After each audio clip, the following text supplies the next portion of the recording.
Hello friends, welcome to my channel. ఈరోజు నేను ఇడ్లీ పిండితో బోండాలు చేస్తున్నాను ఫ్రెండ్స్. ఇడ్లీ చేసుకున్నాక మిగిలిన పిండి ఉంటుంది కదా, దాన్ని వేస్ట్ చేయకుండా ఇలా చేసుకుంటే చాలా బాగుంటుంది ఫ్రెండ్స్.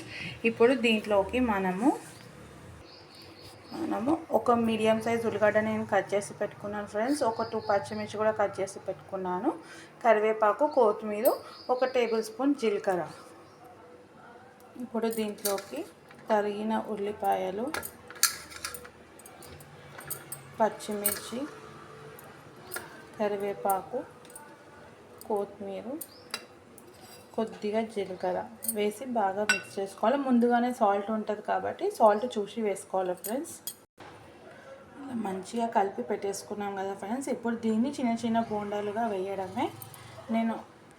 నేను ఆల్రెడీ డీప్ ఫ్రైకి సరిపోయే నూనె వేడి చేశాను ఫ్రెండ్స్. ఇప్పుడు దీన్ని కొద్దిగా తీసుకుంటూ నూనెలో డిప్ చేయడమే ఫ్రెండ్స్.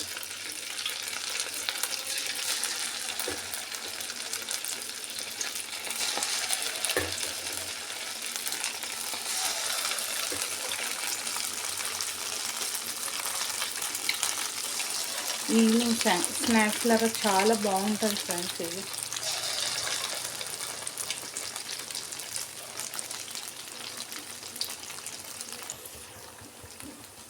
మంచిగా గోల్డెన్ బ్రౌన్ వచ్చే వరకు ఇట్లా వేయించుకోవాలి ఫ్రెండ్స్. ఇప్పుడు రెడీ అయినాయి ఇవి తీసి పక్కన పెట్టుకొని మిగిలిన పిండి అంతా కూడా ఇలాగనే వేసుకోవాలి. రెడీ అయిపోయి ఫ్రెండ్స్, చాలా టేస్టీగా.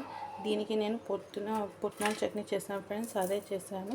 చూసారా ఫ్రెండ్స్ ఎంత కరకరలాడుతున్నాయో, ఎంత క్రిస్పీగా వచ్చాయో. దీని టేస్ట్ కూడా చాలా బాగుంటుంది ఫ్రెండ్స్. తప్పకుండా ట్రై చేయండి. ట్రై చేసి ఎలా వచ్చిందో కామెంట్ బాక్స్లో తెలియచేయండి ఫ్రెండ్స్. నా ఛానల్ కనుక నచ్చినట్లయితే లైక్ చేయండి, షేర్ చేయండి, సబ్స్క్రైబ్ చేయండి friends. Thank you so much.